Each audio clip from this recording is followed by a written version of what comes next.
Fall of the Qing Dynasty, Part 4, Section B. The Russian Expansion into Central Asia. The Russian conquest of Central Asia took place in the second half of the 19th century. The land that became Russian Turkestan, and later Soviet Central Asia, is now divided between Kazakhstan in the north, Uzbekistan across the center, Kyrgyzstan in the east, Tajikistan in the southeast, and Turkmenistan in the southwest. The area was called Turkestan because most of its inhabitants spoke Turkic languages, with the exception of Tajikistan, which speaks an Iranian language. In the 18th century, the Russian Empire gained increasing control over the Kazakh steppe. The Russian conquest of Central Asia took place over several decades. In 1839, Russia failed to conquer the Khanate of Khiva, south of the Aral Sea. In 1847 to 53, the Russians built a line of forts from the north side of the Aral Sea eastward up the Sir River.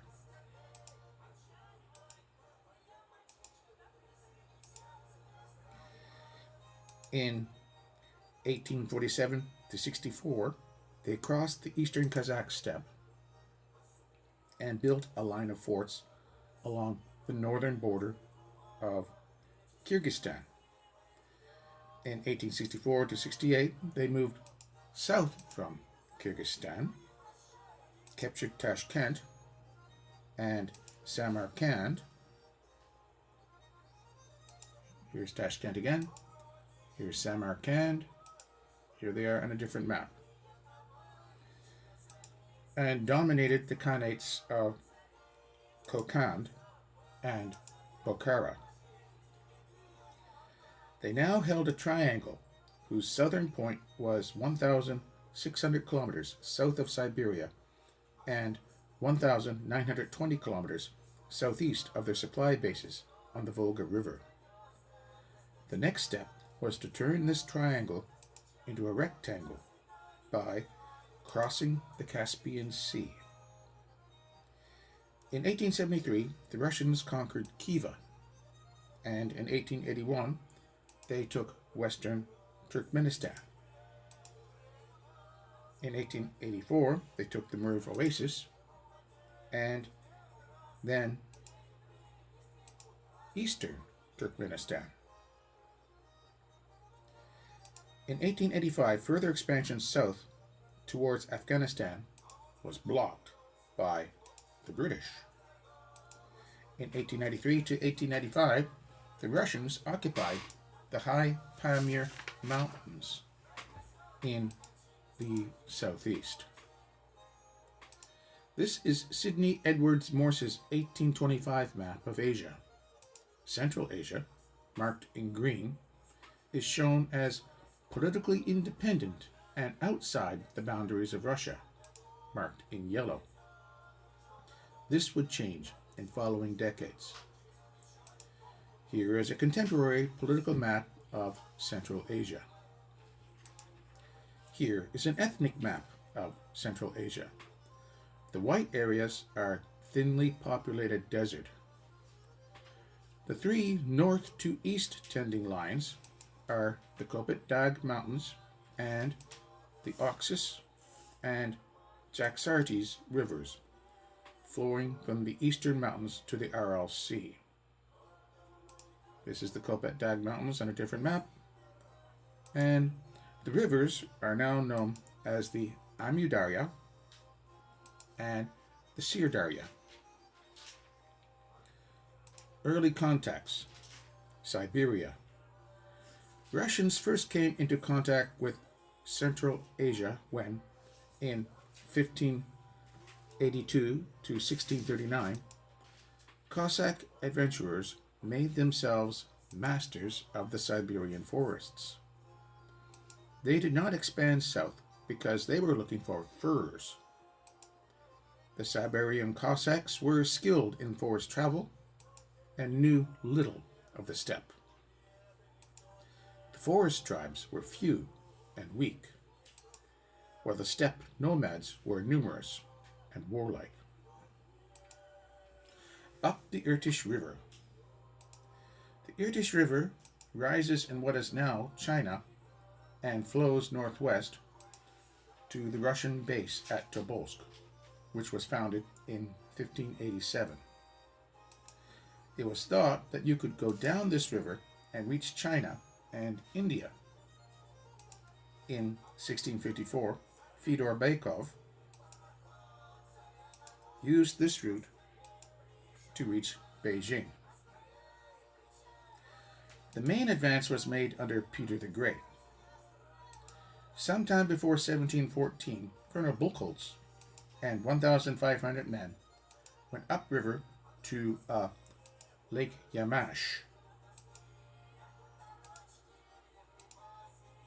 and returned. In 1715, Buchholz, with 3,000 men and 1,500 soldiers, went to Lake Yamash again and started to build a fort. Since this was on the fringe of the Dzungar Khanate, the Dzungars drove them off. They retreated downriver and founded Omsk. Here it is on a different map. In 1720, Ivan Likarev went upriver and founded Ust-Kamenogorsk. Here's his trail upriver. The Dzungars, having just been weakened by the Chinese, left them alone. Several other places were built on the Irtysh at about this time. They built the Ust-Khameneia fortress at Zaisan Lake. Here is the site today. Here are Ural Cossacks in a skirmish with the Kazakhs. The Kazakh steppe. Since the Kazakhs were nomads, they could not be conquered in the normal sense. Instead, Russian power slowly increased.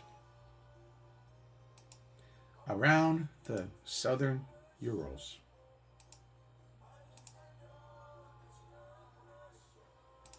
In 1556, Russia conquered the Astrakhan Khanate on the north shore of the Caspian Sea.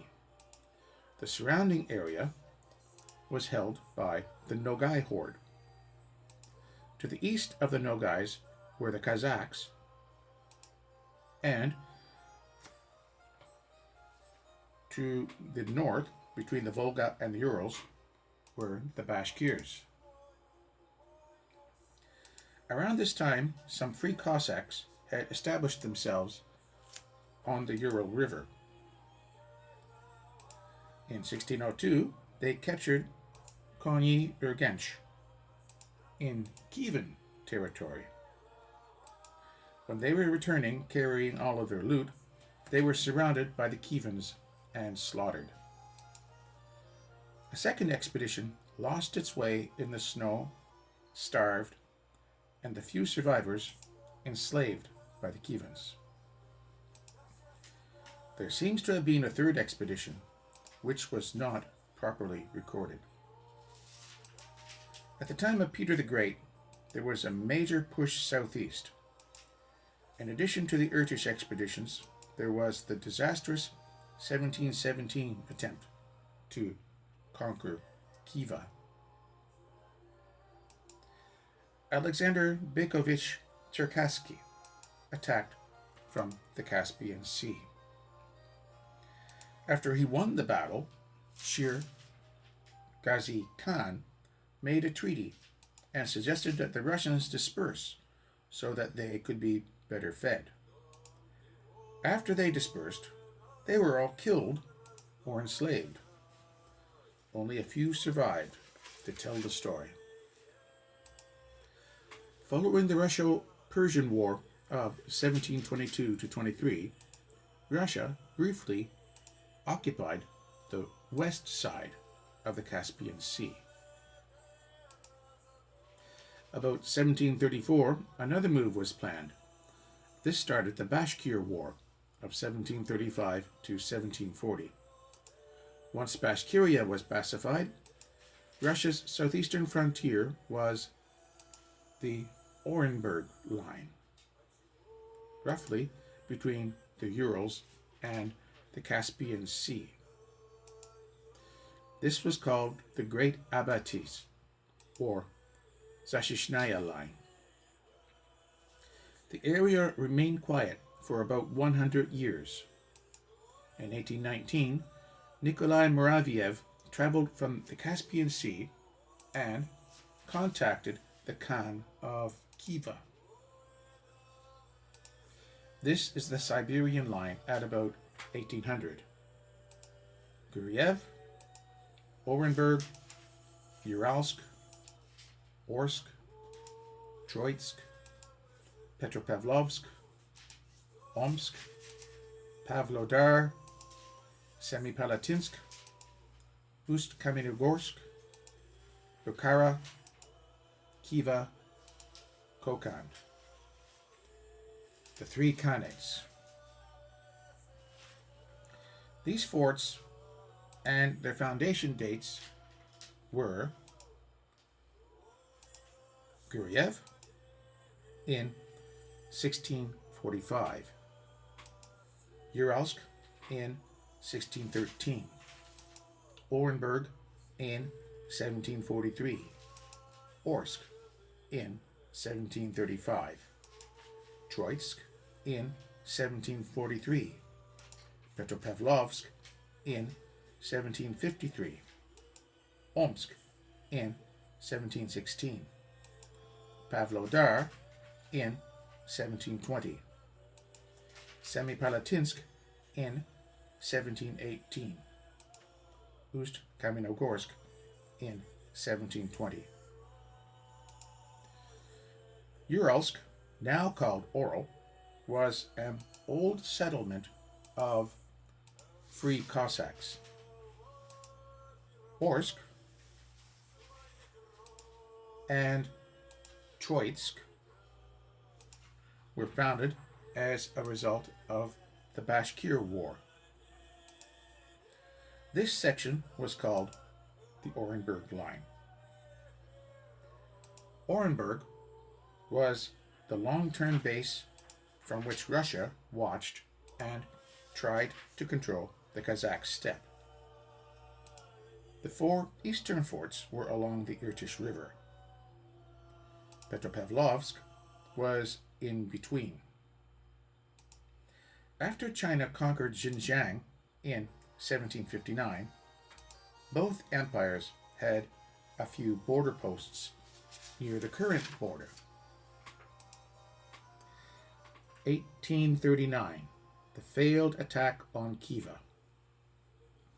In 1839, Russia attempted to conquer Khiva. The Russians, under Vasily Perovsky, marched around 5,000 men south from Orenburg. The winter was unusually cold, and most of his camels died, forcing him to turn back. 1847 to 1853, the Sir-Darya Line. Here is an 1854 map of the Sir-Darya Line and the battle site of Akhmeshet. Orenburg, Raimsk, Kazalinsk, Khiva, Julek, Kokand, Turkestan, Vernoye. Southward from the Siberian Line, the obvious next step was a line of forts along the Sir-Darya, eastward from the Aral Sea.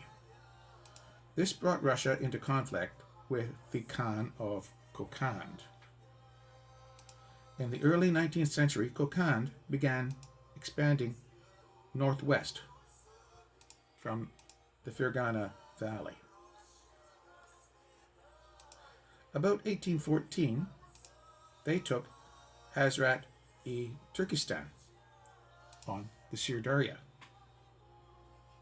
And around 1817, they built Akmeshet. It's now called Kizilorda.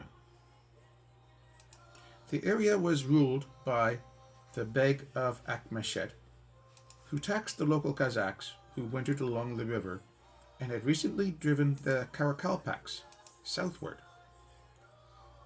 In peacetime, Akmeshet had a garrison of 50 and Julek had 40. The Khan had a weak fort on the lower part of the river. Because of Perovsky's failure in 1839, Russia decided on a slow but sure approach. In 1847, Captain Schultz built Reimsk in the Sir Delta. It was soon moved upriver to Kazalinsk. Both places were also called Fort Aralsk. Raiders from Khiva and Kokand attacked the local Kazakhs near the fort and were driven off by the Russians. 3 sailing ships were built at Orenburg, disassembled, carried across the steppe, and rebuilt. They were used to map the lake. In 1852 to 53, 2 steamers were carried in pieces from Sweden and launched on the Aral Sea. The local coal didn't work so good, so better coal had to be brought from the Don Valley. The steamers had to tow a barge load of coal and stop every now and then to refuel. The Sir was shallow, full of sandbars, and difficult to navigate during the spring flood. In 1852, a surveying party went upriver and was turned back before reaching Akmeshet. That summer, Colonel Blarenberg and about 400 men were sent to destroy Akmeshet on the pretext that Russia owned the north side of the river. The Kokandis responded by breaking the dikes and flooding the surrounding area. Having brought no scaling ladders or heavy artillery, Blarenberg saw that he could not take the citadel with its 25-foot-high walls. He therefore captured the outer works, burnt everything in the area, and went back to Fort Aralsk. The later famous Yakub Beg had commanded the fort at one time, but it is not clear if he was in command during this first battle. The next summer, the Russians assembled a force of over 2,000 men, over 2,000 each of horses, camels, and oxen, 777 wagons, bridging timber, pontoons, and the steamer Perovsky. To guarantee that there would be enough fodder to move this much from Orenburg to Fort Aralsk, the Kazakhs were forbidden to graze the lands north of the fort. Command was given to the same Perovsky who earlier tried and failed to reach Khiva. He left Aralsk in June and reached Akmeshet on July 2nd. The Kokandis had strengthened the fort and increased the garrison. A regular siege was begun. When the trenches neared the citadel, a mine was dug under the walls. At 3 a.m. on August 9th, 1853, the mine was exploded, creating a large breach. The breach was then taken on the 3rd try, and by 4:30 a.m. it was all over. 230 Kokandi bodies were counted out of the original 300-man garrison. The place was renamed Fort Perovsky. During the siege, Padurov went 160 kilometers upriver to Julek and found that its defenders had fled. He wrecked the fort as well as he could and returned with its abandoned guns. In September, a large force from Kokand reoccupied Julek and advanced toward Fort Perovsky. The column sent to meet them had a hard day's fight, called for reinforcements, but next morning found that the Kokandis had retreated. In December, a Kokandi force, said to be about 12,000 men, surrounded Fort Perovsky. A 500-man sortie from the fort was surrounded and in trouble. Major Skupa, seeing the enemy camp weakly defended, broke out and burned the camp. 2 more sorties from the fort drove the Kokandis off in disorder. Russia now held a 320-kilometer line of forts along the west-flowing part of the Sirdarya. The area between the Aral and the Caspian Sea was too thinly populated to matter. The next question was whether Russia would extend the line east to the mountains. Then Fort Vernoye was founded in 1854. And the second choice was to continue southeast up the river to Kokand and the Fergana Valley. 1847 to 1864, down the eastern side. Here is a train crossing the Kazakh steppe. In 1847 to 1864, the Russians crossed the eastern Kazakh steppe and built a line of forts in the irrigated area along the northern Kyrgyz border. In 1864 to 68, they moved south, conquered Tashkent and Samarkand, confined the Khanate of Kokand to the Fergana Valley, and made Bukhara a protectorate. This was the main event of the conquest. Irrigation made it possible to move the armies without crossing steppe or desert. This was important when transport required grass-fed horses and camels.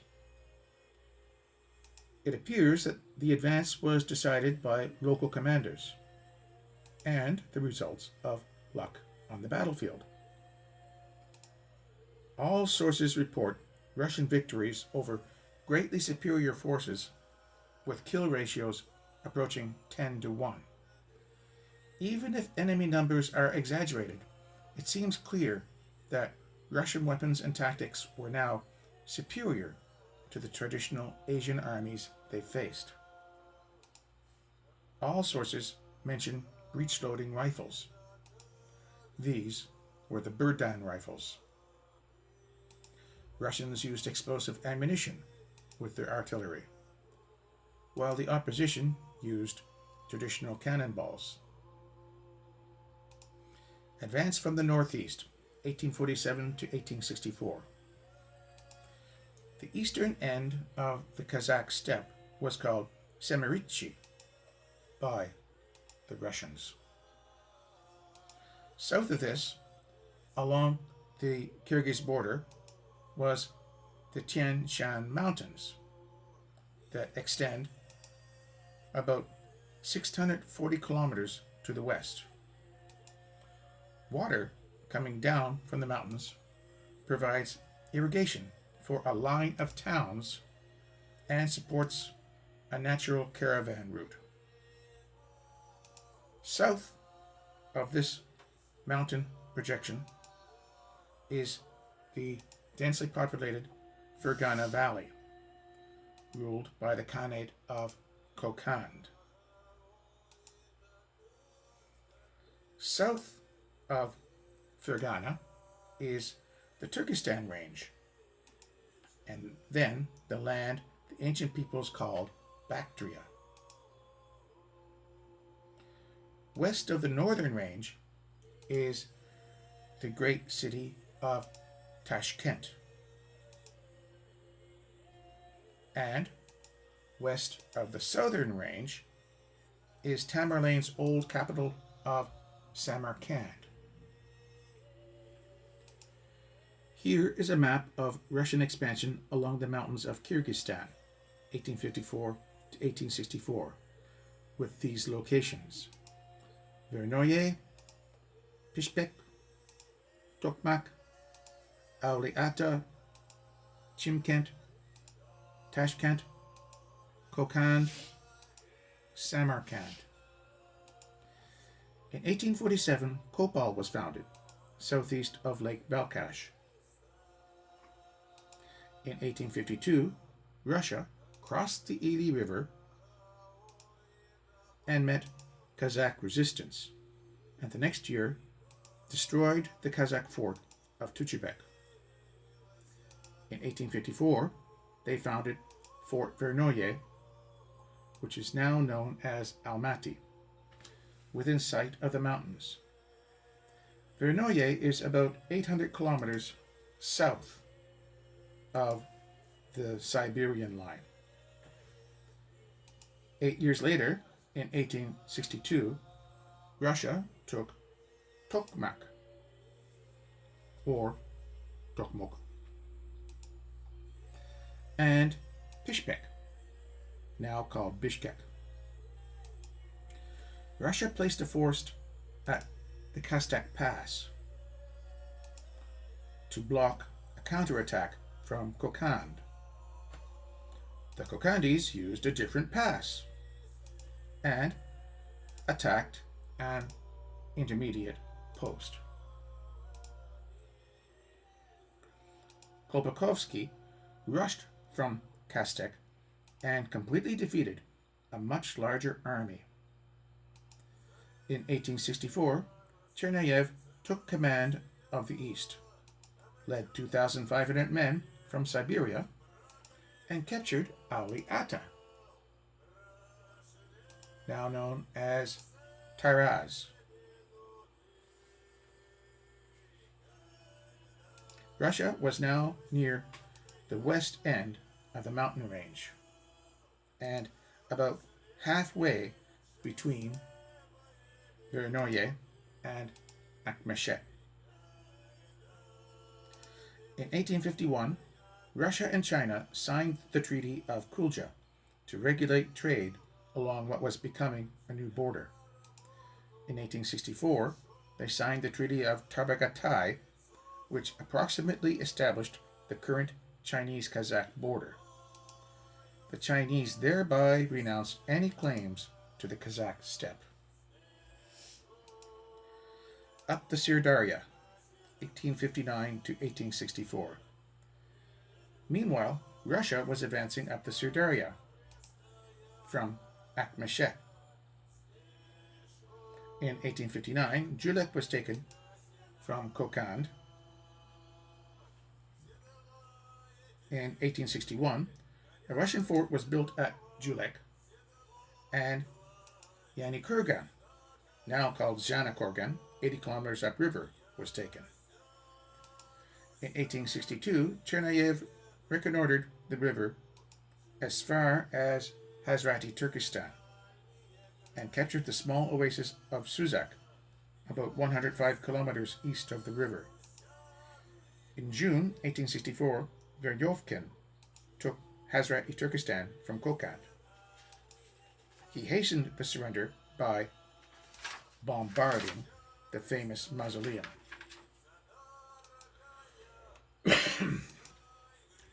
Two Russian columns met in the 240-kilometer gap between Hazrat and Ali Ata, thereby completing the Sirdarya line.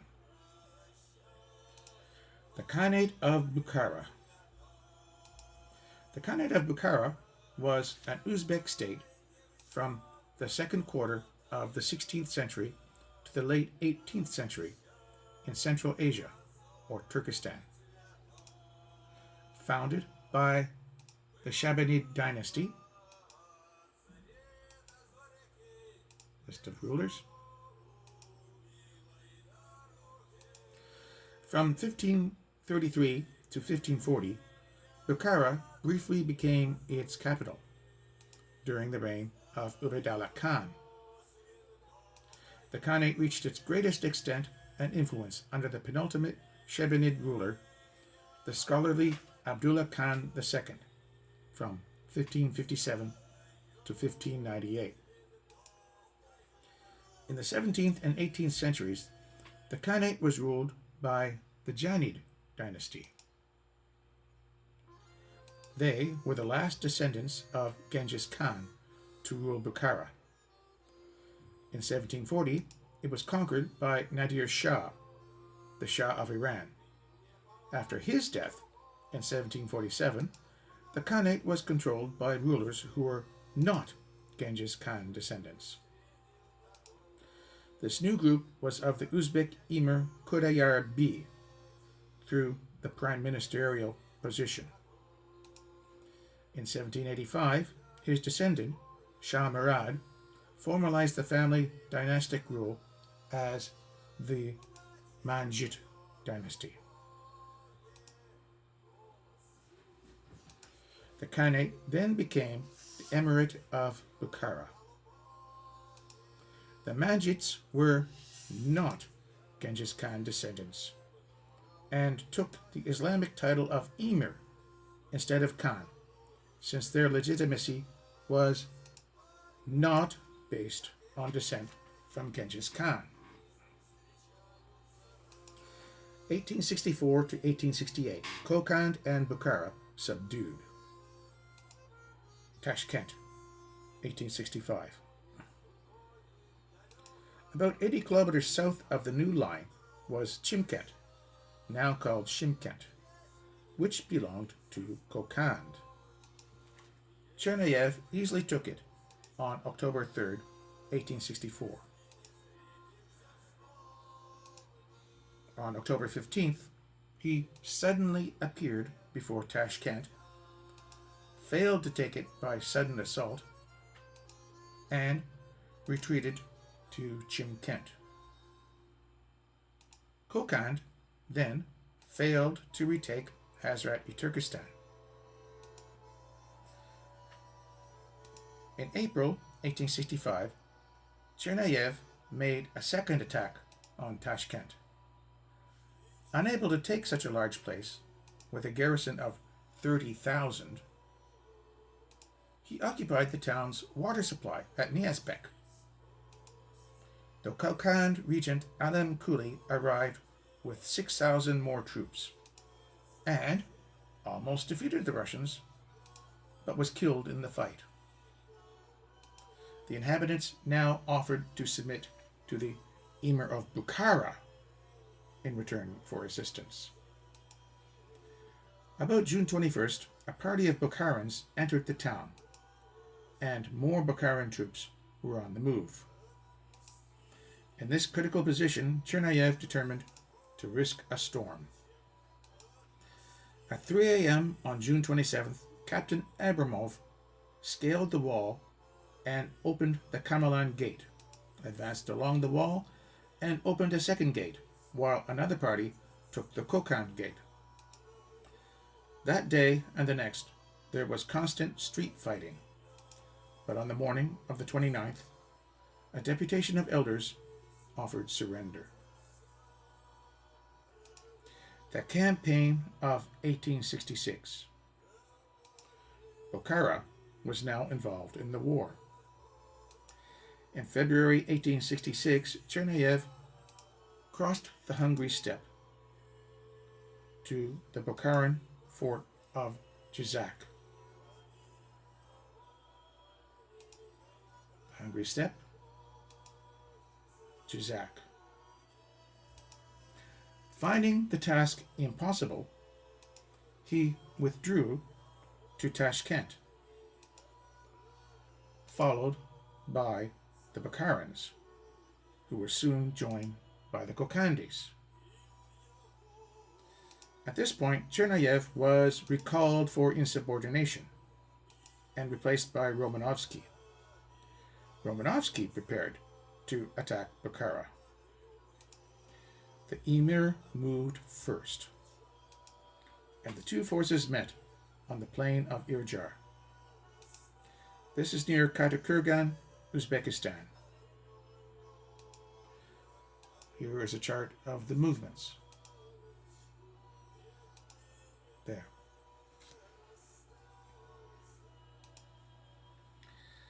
This is about halfway between Jizak and Bukhara. The Bukharans scattered, losing most of their artillery, supplies, and treasures, and more than 1,000 killed. The Russians lost only 12 wounded. Instead of following the Bukharans, Romanovsky turned east and took Gujand, thus closing the mouth of the Fergana Valley. The losses of the Kokand residents were more than 2,500 killed. 130 Russians were killed and wounded. This is Gujand now. Then he moved west and took Uruktepe and Jizak from Bukhara. Uruktepe, Jizak. The Bukharans lost 6,000 killed and 3,000 prisoners, as well as all of their artillery. In total, during the campaign of 1866, the Russian troops lost only 500 people killed and wounded, while the natives lost more than 12,000 killed. The defeats forced Bukhara to start peace talks. Samarkand, 1868. In July 1867, a new province of Turkestan was created and placed under General von Kaufmann, with its headquarters at Tashkent. The Bukharan emir did not fully control his subjects. There were random raids and rebellions, so Kaufmann decided to hasten matters by attacking Samarkand. After he dispersed a Bukharan force, Samarkand closed its gates to the Bukharan army and surrendered in May 1868. He left a garrison in Samarkand and went to deal with some outlying areas. The garrison was besieged and in big trouble until Kaufmann returned. On June 2nd, 1868, in a decisive battle on the Zerbulak Heights, the Russians defeated the main forces of the Bukhara emir, losing less than 100 people. The Bukhara army lost from 3,500 to 10,000 men. On July 5th, 1868, a peace treaty was signed. The Khanate of Bukhara lost Samarkand and remained a semi-independent vassal until the Russian Revolution. The Khanate of Kokand had lost its western territory, was confined to the Fergana Valley and surrounding mountains, and remained independent for about 10 years. According to Bregel's Atlas in 1870, The now vassal Khanate of Bukhara expanded east and annexed that part of Bactria enclosed by the Turkestan range, the Pamir Plateau, and the Afghan border. Liquidation of the Kokand Khanate, 1875 to 1876. In 1875, the Kokand Khanate rebelled against Russian rule. Kokand commanders Abdurrahman and Pulet Bey seized power in the Khanate and began military operations against the Russians. By July 1875, most of the Khan's army and much of his family had deserted to the rebels. So he fled to the Russians at Kujend, along with £1 million British of treasure. Kaufman invaded the Khanate on September 1st, fought several battles, and entered the capital on September 10th, 1875. In October, he transferred command to Mikhail Skobelev. Russian troops under the command of Skobelev and Kaufman defeated the rebels at the Battle of Makram. In 1876, the Russians freely entered Kokand, and the leaders of the rebels were executed. Then the Khanate was abolished. The Fergana Oblast was created in its place. The Caspian side. Here is a map of the Russian forts on the east side of the Caspian. Astrakhan, founded in 1556. Guryev, founded in 1645, was a small fort at the mouth of the Ural River. Krasnovodsk, founded in 1869, which was the best port and later headquarters of the Trans-Caspian Oblast and start of the Trans-Caspian Railway. Alexandrovsk, founded in 1846, which was important at this time, but not later. Novo-Alexandrovsk, 1834 to 1846, was a shallow port that was soon abandoned. Kinderli, Chikishlar, founded in 1871, was more of a beach than a port. Ashirade, founded in 1837, was a fort and naval station on land claimed by Persia. Russia now held an approximately triangular area bounded by the eastern mountains and the vassal Khanate of Bukhara along most of the Caucasus. The southern point was about 1,600 kilometers south of Siberia, 1,600 kilometers southeast of Orenburg, and about 1,900 kilometers southeast of the supply bases on the Volga. The next step was to turn this triangle into a rectangle by moving east across the Caspian Sea from the Caucasus. The Caucasus had many troops left over from the Russian conquest of the Caucasus, but the Viceroy of the Caucasus had so far not been active in Turkestan. The Caucasus had a fairly dense population, but the east side of the Caspian is desert, with significant population only at the oasis of Khiva and along the Kopet Dag and at Merv in the south. The main events were the defeat of Khiva in 1873, the conquest of the Turkomans in 1881, the annexation of Merv in 1884, and the Panjde area in 1885. The conquest of Khiva, 1873. Here is an image of the Russians entering Khiva in 1873. The decision to attack Khiva was made in December 1872.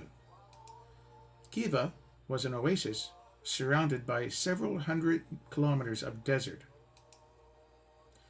The Russians could easily defeat the Kievan army if they could move enough troops across the desert. The place was attacked from 5 different directions. Kaufman marched west from Tashkent and was joined by another army coming south from Aralsk. They met in the desert, ran short of water, abandoned part of their supplies, and reached the Oxus in late May. Veryovkin left from Orenburg, had little difficulty moving along the west side of the Aral Sea, and reached the northwest corner of the delta in mid-May. He was joined by Lomakin, who had a hard time crossing the desert from the Caspian. Markozov started from Chikishlar, ran short of water, and was forced to turn back. Kaufman crossed the Oxus, fought a few easy battles, and on June 4th, the Khan sued for peace. Meanwhile, Veryovkin, who was out of contact with Kaufman, crossed the delta and attacked the city walls of Khiva until he was called off by Kaufman. The Khanate of Khiva became a Russian protectorate and remained so until the Russian Revolution.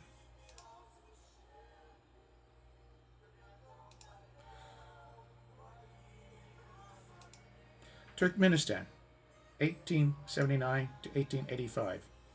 Göktepe, Merv, and Panjde. Here is a map showing the locations involved in the conquest of Turkmenistan. Russian forts are squares, Khanates are circles. Krasnovodsk, Chikishlar, Petroalexandrovsk, Tegend, Merv, Göktepe, the Atrek River, Panjde, Bukhara, Khiva, Tukharat, Persia.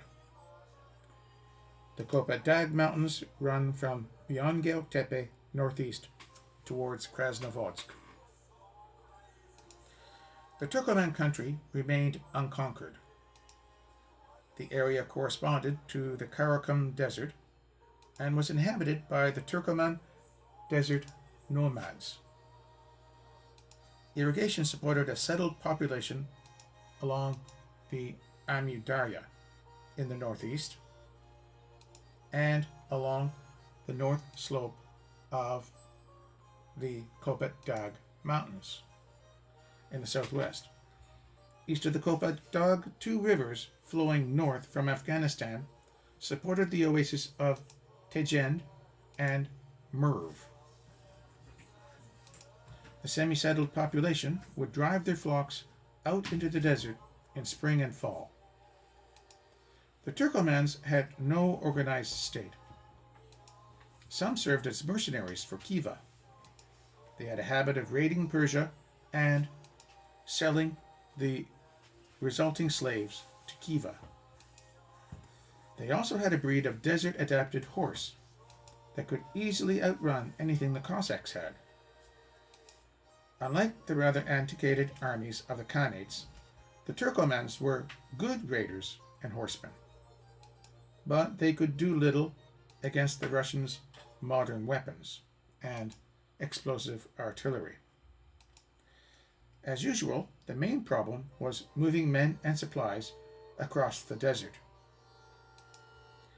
1879. Lomakin's defeat at Göktepe. Lazarev landed a large force at Chikishlar and began moving men and supplies up the Atrik River. He died suddenly, and Lomakin took command. Lomakin crossed the Kopet Dag with too few men, made an incompetent attack on Göktepe, and was forced to retreat. 1881. Skobelev's bloody victory at Göktepe. Skobelev was put in charge in March 1880. He spent most of the summer and fall moving men and supplies from Chikhlar to the north side of the Kopet Dag. In December, he marched southwest, besieged Göktepe for a month, and took it by blowing up a mine under its walls. Here it is afterwards. The Second Battle of Göktepe in more detail. The attack began at 0700 on January 24th. All the artillery opened up, and the southern artillery started to reopen the south breach from the first battle. On the west side, a diversionary attack was made to capture a redoubt. The mine was exploded at 11:20 and made a 43-meter breach in the wall. Kuropatkin led 11.5 companies into the breach, which was taken. At the same time, Kozlkov led 8 companies into the southern breach, which proved too small. They were stopped, and the breach was only taken when reserves were brought up. The flanks were taken with scaling ladders. The two groups linked up and began to entrench themselves. Meanwhile, the western group scaled the wall. Given the success, Skobelev reversed orders and ordered a general advance. By afternoon, the hill at the northwest corner was taken, and the Tikes were fleeing over the north wall, pursued by cavalry. The pursuit continued for 16 kilometers and was only stopped by nightfall. Russians reported only 1,108 Russians were killed and wounded out of 5,000 engaged throughout the entire month of January. Only 59 Russians were killed and about 400 wounded in the Göktepe battle. Thousands of transport camels died throughout the campaign. The Teke losses were estimated between 14,000 and 20,000. A week later, he occupied Ashgabat, 40 kilometers southeast, but could go no further because of heavy losses and lack of supplies. Skobelev was removed from command, probably because of the excessive slaughter of civilians. In May 1881, the occupied area was annexed as the Transcaspian Oblast. The eastern boundary of the oblast was undefined.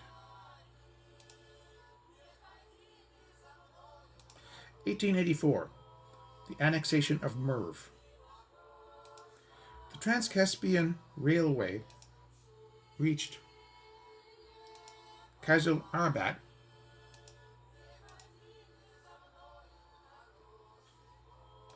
at the northwest end of the Kopet Dag in mid-December 1881.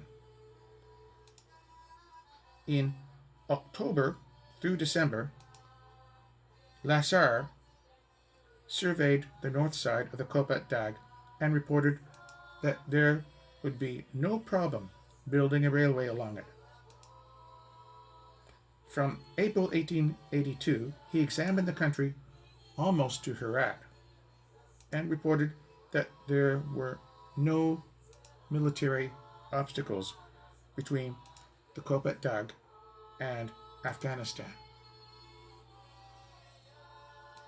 Nazirov, or Nazir Beg, went to Merv in disguise, and then crossed the desert to Bukhara and Tashkent.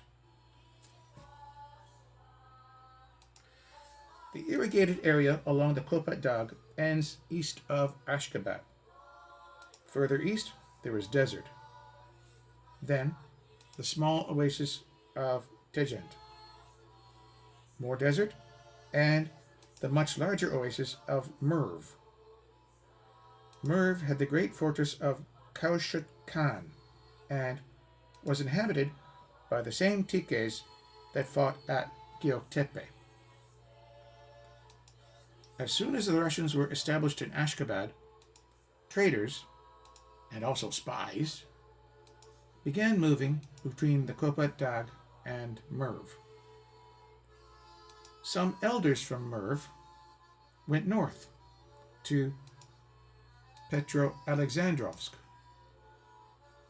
and offered a degree of submission to the Russians there. The Russians at Ashgabat had to explain that both groups were part of the same empire. In February 1882, Alekhanov visited Merv and began talking to Makhdum Kuli Khan, who had been in command at Göktepe. In September, he persuaded him to take an oath of allegiance to the White Tsar. Skobelev had been replaced by Rohrberg in the spring of 1881, who was followed by General Komarov in the spring of 1883. Near the end of 1883, General Komarov led 1,500 men to occupy the Tejent oasis. After Komarov's occupation of Tejent, Alekhanov and Makhdum Kuli Khan went to Merv.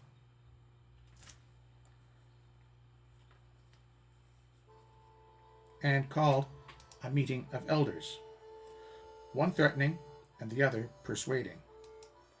Having no wish to repeat the slaughter at Göktepe, 28 elders went to Ashgabat and on February 12th took an oath of allegiance in the presence of General Komarov.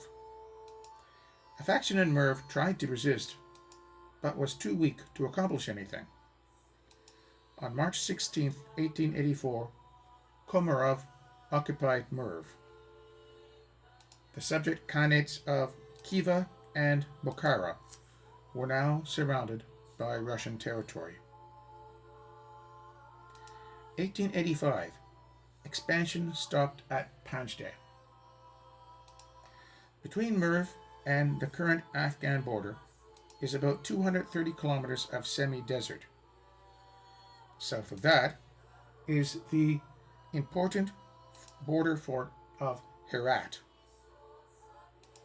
In the summer of 1884, Britain and Russia agreed to formalize the northwest Afghan border. The Russians did what they could to push the border south before it got frozen. When they captured the Afghan fort of Panjde, Britain came close to threatening war. Both sides backed down, and the border was delineated between 1885 and 1886. 1872 to 1895, the Eastern Mountains. The natural eastern boundary of Russian Turkestan was the Eastern Mountains, but the exact line had to be settled. There were four main problems. 1867 to 1877, Yakub Beg. East of the Fergana Valley and southeast of Fort Verneuil on the other side of the mountains is the Oval Tarim Basin, which had belonged to China since 1759. During the Dungan Revolt of 1862-77, China lost partial control of its western territories. A man named Yaqub Beg made himself master of Kashgar and most of the Tarim Basin. This has been described in the previous documentary titled The Fall of the Qing Dynasty, Part 2, The Internal Rebellions, Section D, The Dungan Revolt. Kaufman twice thought of attacking him. In 1872, forces were massed on the border, but this was called off because of the impending war against Khiva. In 1875, more serious plans were made. A mission was sent to the Khan of Kokand to ask permission to move forces through his domains. A revolt broke out, and Russian troops were used instead to annex Kokand. Here is a map showing the Ili River Basin. Yining is Kulja. Almaty is Fort Vernoye. The Tarim Basin is at the lower right. In 1877, China reconquered the Tarim Basin, and Yaqub Beg died. How he died was not clear. Some newspapers said that he died after a short illness. Other reports say that he was poisoned on May 30th, 1877, by the former local ruler, Niaz Hakim Beg. He denied this, though. Some people said that he committed suicide, while some others said that he died in battle with the Chinese. 1871 to 1883, the temporary occupation of Kulja. The Tian Shan Mountains run along the northern border of Kyrgyzstan. They continue east and separate Dzungaria in the north from the Tarim Basin in the south. On the Chinese side, the Borohoro Mountains branch off, creating the Upper Ili River Valley, with its capital of Kulja, which is now Yining City. Although normally part of Dzungaria, the valley opens out into the Russian-controlled steppe. In 1866, the Dungans captured Kulja and massacred many of its inhabitants. They soon began fighting with the Taranchis, who were later to become the Uyghurs, who soon became dominant. In 1870, it appeared that Yaqub Beg might move on from Kulja. So, Kaufman occupied the Muzart Pass. In June 1871, General Kopakovsky crossed the border and occupied Kulja on July 4th, 1871. Some talked of a permanent occupation, but the Russian Foreign Office told the Chinese that the province would be returned as soon as the emperor could send enough troops to maintain order. In 1877, China regained control of Chinese Turkestan and requested the return of Kulja. This has been described in The End of the Qing Dynasty, Part 4, Section A, The Russian Expansion into Siberia. This situation was settled by the Treaty of St. Petersburg in 1881, and the Russians withdrew. The reoccupation of Kulja was one of the few Chinese political successes against a Western power during the 19th century. 1893, the Pamirs were occupied. Here is a map of the Pamirs from space. On the right is the Tarim Basin. Left, part of Afghanistan. Hindu Kush, Bactria, Turkestan Range, Fergana Valley, and the main range of the Tian Shan. The southeast corner of Russian Turkestan was the High Pamirs, which is now the Gomo-Badakhshan Autonomous Region of Tajikistan. The high plateaus on the east are used for summer pasture.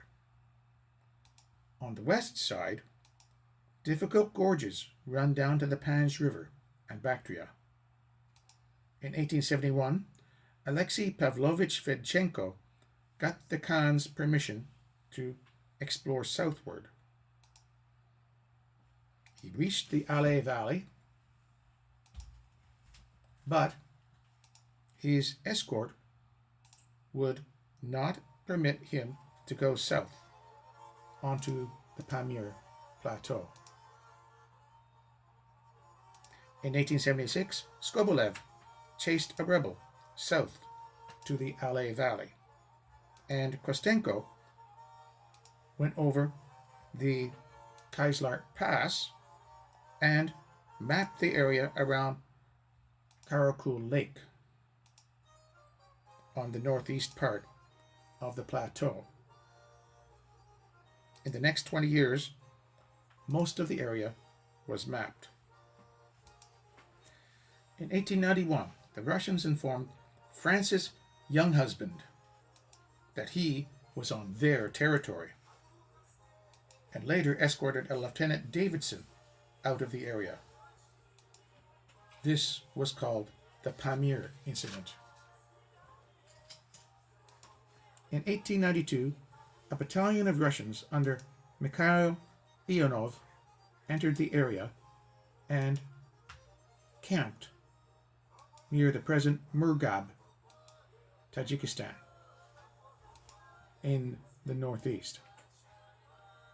Next year, they built a proper fort there called Pamirsky Post. In 1895, their base was moved west to Korog, facing the Afghans. In 1893, the Durand Line established the Wakhan corridor between the Russian Pamirs and British India. The Great Game. In the 1800s, Russia and Britain wanted to control the region, only to deny it to the other. The locals were hostile to anyone who tried to claim lordship over them.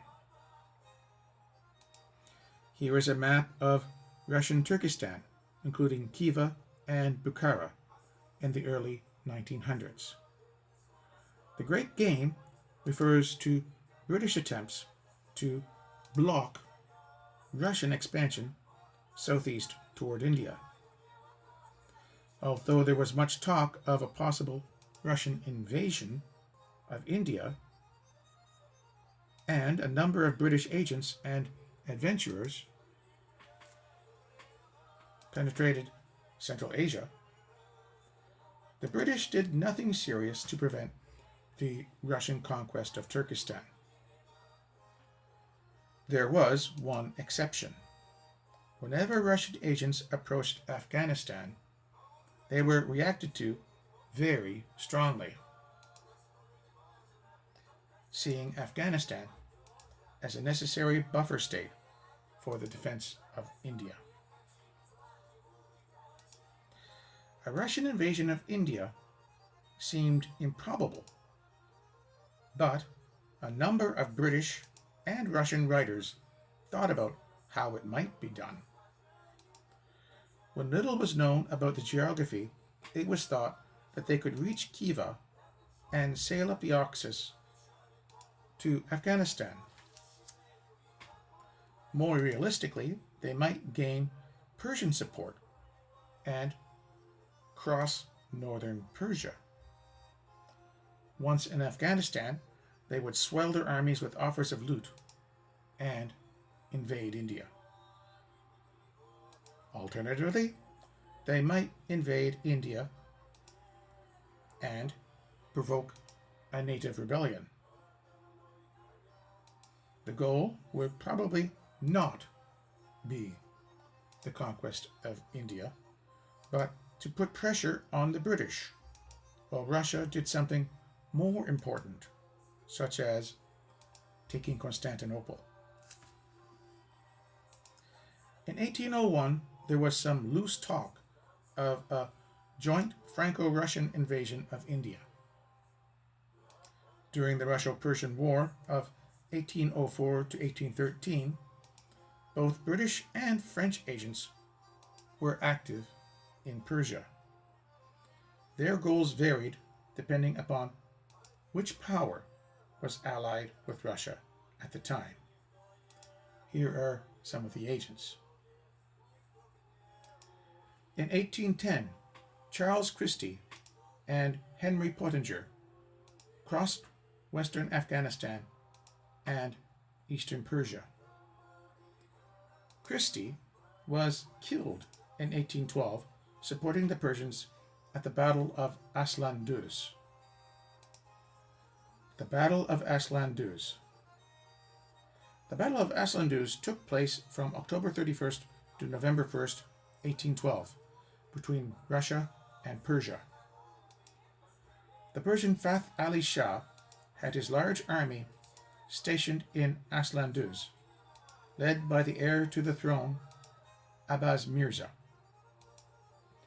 The Russian forces, headed by the charismatic Major General Pyotr Kotyarevsky, using the element of surprise, launched a night attack, routed the Persians who were still asleep, and quickly moved onward to storm Lankaran victoriously in the beginning of 1813. This ended any Persian hopes of continuing the war or settling on even peace terms for both parties. In 1819, Muraviev reached Khiva. A Russian mission reached Bukhara in 1820. In 1825, Moorcroft reached Bukhara. In 1830, Arthur Connolly tried to reach Khiva from Persia, but was turned back by bandits and continued on to Herat and British India. In 1832, Alexander Burns reached Khiva. The period from 1837 to 1842 was especially active. In 1839, at the time of Perovsky's failed attack on Khiva, Abbott went to Khiva to negotiate the release of Russian slaves held there in order to remove a pretext for the invasion. He failed. The next year, Richmond Shakespeare went after him, was successful, and led 416 Russian slaves to the Caspian. In 1837, Jan Prosper Witkiewicz reached Kabul. In 1838, Persia besieged Herat, with British and Russian agents supporting the two sides. Britain ended the siege by occupying a Persian island. In 1838, Charles Stoddart went to Bukhara and was arrested. In 1841, Arthur Connolly went to secure his release, and both were executed in 1842. During the First Anglo-Afghan War of 1839 to 42, Britain invaded Afghanistan, was driven out, and re-invaded,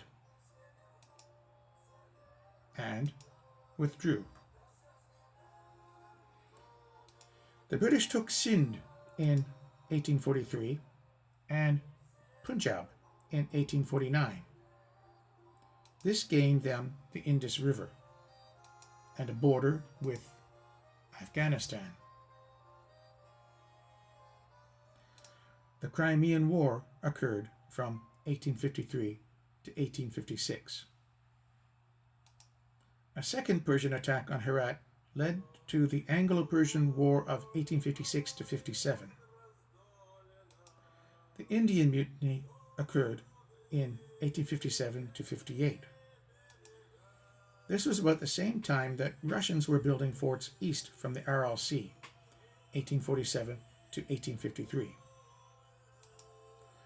The Russian capture of Tashkent in 1865 and Samarkand in 1868 produced no British response. In 1875, following the conquest of Khiva, Frederick Gustavus Burnaby rode from Orenburg to Khiva, which was important only because he wrote a book about it that was very popular at the time. Kaufmann's intrigues in Kabul provoked the Second Anglo-Afghan War of 1878 to 1880. During the Second Battle of Gayok Tepe, Colonel Charles Stewart was on the south side of the mountain doing something, but what that was has never been clarified. On the Chinese side of the mountains, a line of passes corresponding to the Karakoram Highway provided a trade and pilgrim route from the Tarim Basin to India. It was not clear whether this could be used by an army. At the time of Yaqub Beg, both Russian and British agents were active at his court. A number of Indians in the British service mapped the area around the Pamirs. Russian expansion in the Pamirs provoked the British to move northward and gain control of places like Hunza and Chitral. The Great Game came to an end with the demarcation of the northern Afghan border in 1886 and 1893, and the Anglo-Russian Entente of 1907.